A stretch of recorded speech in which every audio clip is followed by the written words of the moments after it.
बीज डाला गया वो मिट्टी अच्छे से अच्छी हो, ये सीधा एक चक्र है। तो मिट्टी अच्छी से अच्छी होनी चाहिए, बीज अच्छे से अच्छा होना चाहिए, फल तो अच्छा मिलने ही वाला है।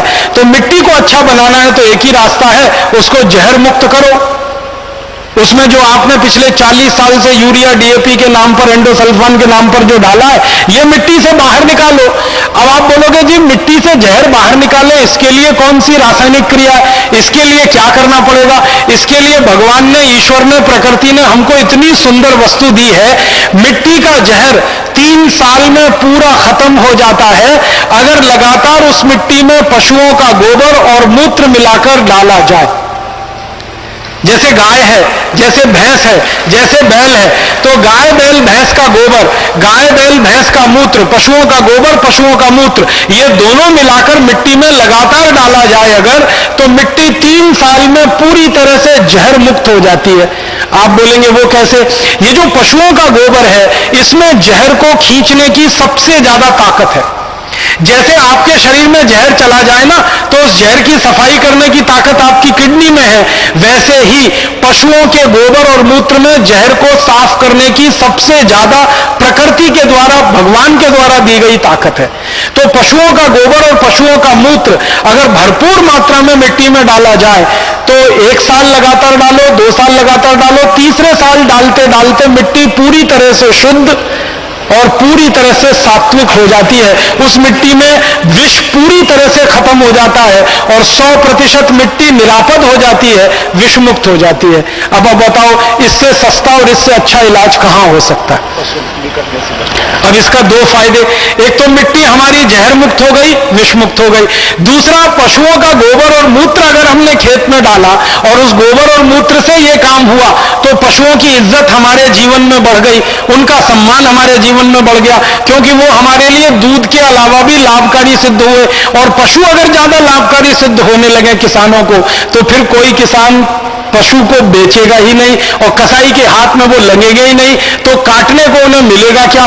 तो कत्ल खाने अपने आप बंद हो जाएंगे। तो पशु हत्या का पाप जो इस देश के माथे पर लगा हुआ है वो बिल्कुल साफ हो जाएगा, धुल जाएगा। वो भी काम होता है। गौ माता की हत्या का कलंक भी मिटेगा।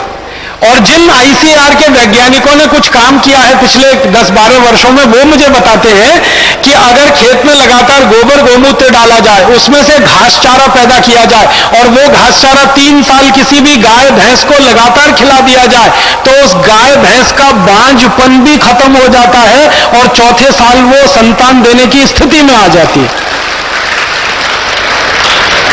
एक वैज्ञानिक जिन्होंने बहुत रिसर्च किया, उनका तो यहां तक कहना है कि ये पशुओं के शरीर में जो जहर चला गया है, इस जहर को बाहर निकालने के लिए कुछ आयुर्वेदिक जड़ी बूटियां हैं। उन जड़ी बूटियों को लगातार पशुओं को खिलाया जाए तो पहले ही वर्ष में बहुत सारी गाय और भैंस मां बन जाती हैं।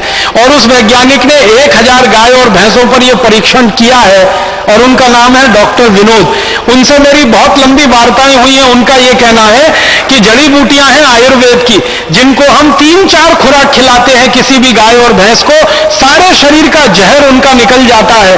और जो गाय भैंस 3-3, 4-4 साल से मां नहीं बनी है, वो पहली बार में ही मां बन जाती है और मां बनते ही उसकी कीमत बढ़ जाती है। फिर कोई किसान उसको कसाई को बेचने की सोचता भी नहीं है, वो घर में ही उसको बांध के रख लेता है। तो बांझपन की समस्या का भी समाधान होता है।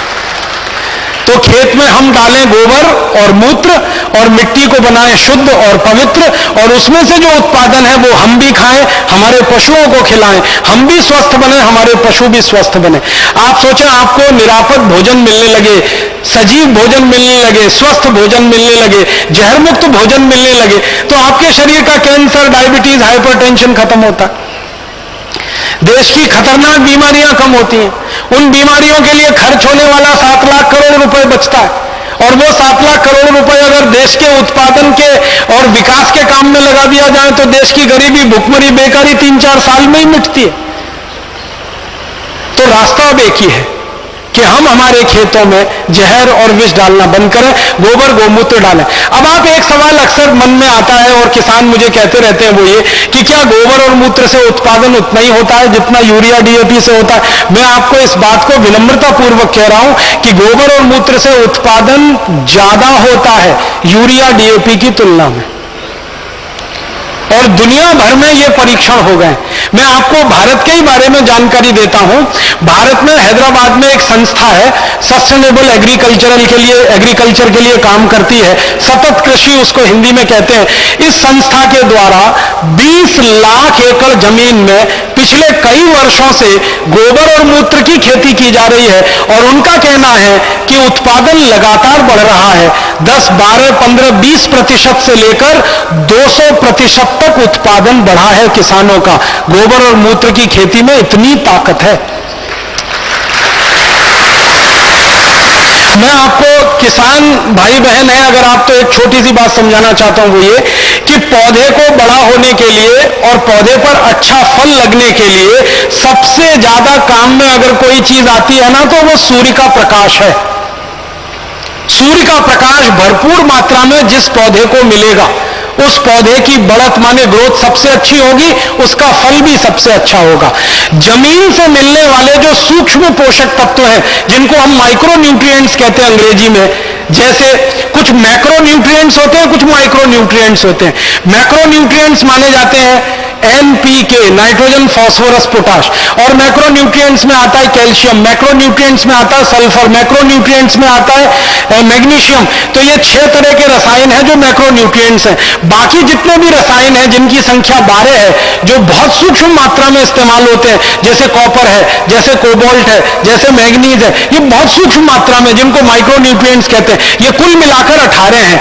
इनकी सबसे ज्यादा उपलब्धता अगर कहीं पर है तो वो पशुओं के गोबर और मूत्र में ही है, और उसके बाद भगवान की बनाई गई मिट्टी में है, और कहीं भी नहीं है। आप जानते हैं यूरिया डीएपी सुपर फॉस्फेट में तो 3 ही